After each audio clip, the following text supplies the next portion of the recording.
Okay, well, let's keep going with Emerson. Um, all right, so in the middle of this big famous paragraph, let's take a look. So Emerson says, a man is to carry himself in the presence of all opposition as if everything were titular and ephemeral but he. Ephemeral means like going to blow away in the wind, like it's barely there. It doesn't even really exist. Titular also means that, but titular, you see the TIT in titular is the same TIT in title. Titles and names and words. That's not reality. So he says a man should carry himself in the presence of all opposition, meaning anybody who opposes you. You should treat all those people like it's just all about names and labels and they're not quite real.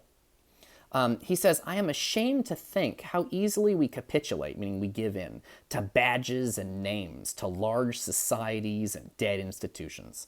Like, we pay attention to anybody who has a boss or like you pay attention to your boss or cops or somebody has a famous name. And he says, like people give in, they capitulate, they give in and they follow people just because those people have a badge or a fancy title at work. We give in to societies, like a whole society like America, or dead institutions, like you probably say the church. But that people love to follow. They follow things if it's got a badge or a name. He says every decent and well-spoken individual affects and sways me more than is right. Like he says, even people who are good people and who are good speakers, why do they control your behavior so much? He says that it affects and sways me more than is right. It causes us to we follow them, and even if they're good people, even if they're decent people and they make good arguments, he says, I feel like I follow them too much and I ought to be following myself. I ought to go upright and vital and speak the rude truth in all ways.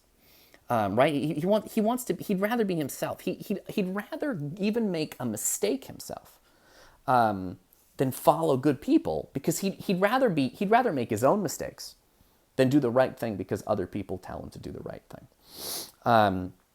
You can see some of the problem here. He says, treat all of your opposition like it's ephemeral and titular, like it's not real. So he says, people, like you're going your own way, and people who oppose you, treat them like they're not even real. Again, if you're trying to make music and the people opposing you are telling you you're not allowed to make music like that, that'll never get on the radio, then you should probably ignore them and treat them like they're not quite real. But like in American politics, a lot of Republicans treat climate science like it's not real. Any opposition, right? Emerson says anyone who opposes you, you should treat them like it's not even quite real. You're the only thing that's real.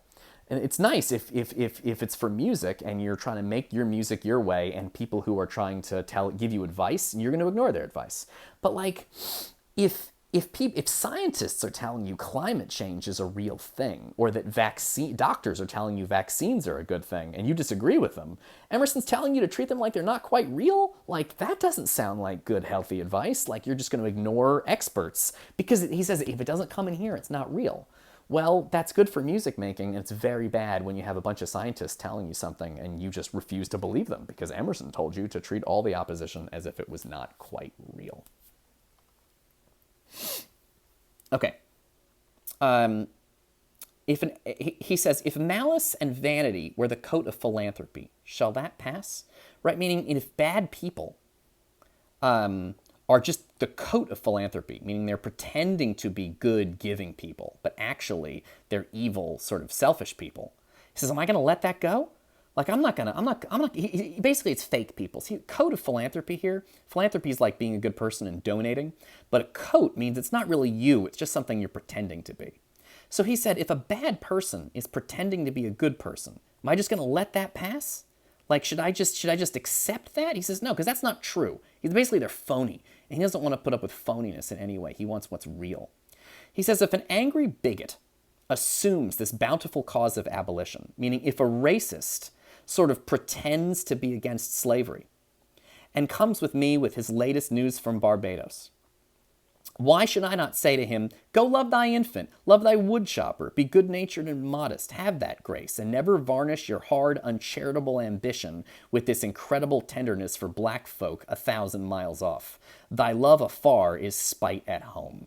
This is a little bit of a confusing example, but his example is of a racist who is pretending to be anti-slavery in order to get ahead in the world. And he says he's not going to put up with it.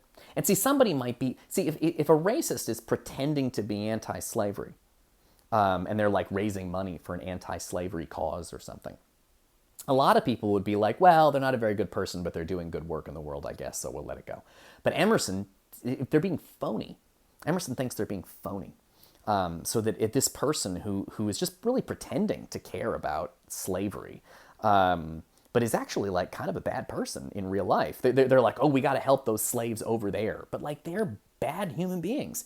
Emerson says, I'm not going to let that go because that's not true. That's phony. I shouldn't have to put up with that. And he says rough and graceless. Rough and graceless would be such greeting. I mean, if I talked to that guy, it would be rough. But the truth is handsomer than the affectation of love. Meaning he'd rather be mean to this dude and have that be the truth than the affectation of love is like pretending to love and be nice to somebody. So he says, look, I could be nice to this guy, but that would be fake. I'd rather tell somebody a hard truth than pretend to love them, is what he says. Your goodness must have some edge to it, or else it is none. Right? Because goodness isn't just about being nice. It's about actually doing something to change the world. Otherwise, you can't even really call it good. If you're just being nice to people who, like in this example, if you're just gonna be nice to the person, even though you know that they're fake, if you know they're sort of a racist, but they're claiming they're trying to pretend like they're really into anti-slavery causes, which was a big deal during Emerson's time.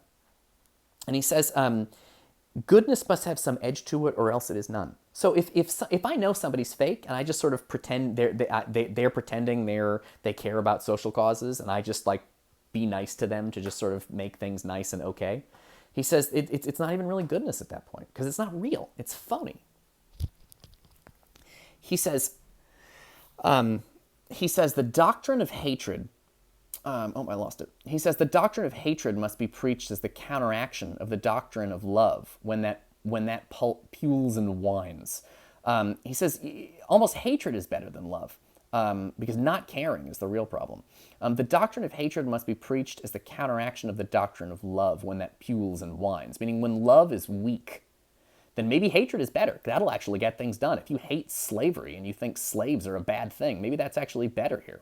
At least it's real. At least it's true. I shun father and mother and wife and brother when my genius calls me. So he says, I'm going to reject my mom and my dad and my wife and my brother because I got to pay my genius. And when he says genius, it's worth pointing out that we use genius to mean someone who's brilliant. But the idea of genius in ancient Greece in Plato's time, genius was like a little creature that sat on your shoulder and whispered ideas in your ear. It was like a mythology. They believed in this kind of mythological creature called genius. And the idea of genius was that it was like a little creature who gave you ever have a good idea and like you don't even know where it came from? So they just imagined there was like a little creature on your shoulder that whispered the good idea into your ear. So Emerson says, when my genius calls me, like when I have a good idea, I have to ignore everybody and follow that idea because it comes from me. It's my genius. It's my little creature. And I can't be following, I can't be taking advice from my parents or from my loved ones and my family members. I have to go my own way. I have to follow my own path here. I would write on the lintels of my doorpost whim. So, meaning above his door, he wants to write the word whim on top of his door. Why? It's like a motto for him. It's like an inspirational poster. Whim. Whim means like, if someone says, why are you doing this? And you go, it's just a whim. It means it's just because I feel like it. So he says, his motto is whim, meaning whatever I think of, I'm just going to do it. I don't care if people are against it. It just popped into my head and I felt like I had to do it. Emerson thinks this is a good idea. I write on the lintels of my doorpost whim. I hope it is somewhat better whim at last, but we cannot spend the day in explanation. Expect me not to show cause why I seek or why I exclude company. So he says, I hope my ideas are good, but I don't have time to think about it too much. I got to go out and do things. I got stuff to do, and I can't be worried about is it a good idea or a bad idea. When I get an idea, I got to follow it, and I got to ignore all the advice that I'm getting because I know it's my idea, and I got to follow myself. Again, you can see, on one hand, very healthy, on the other hand, quite dangerous.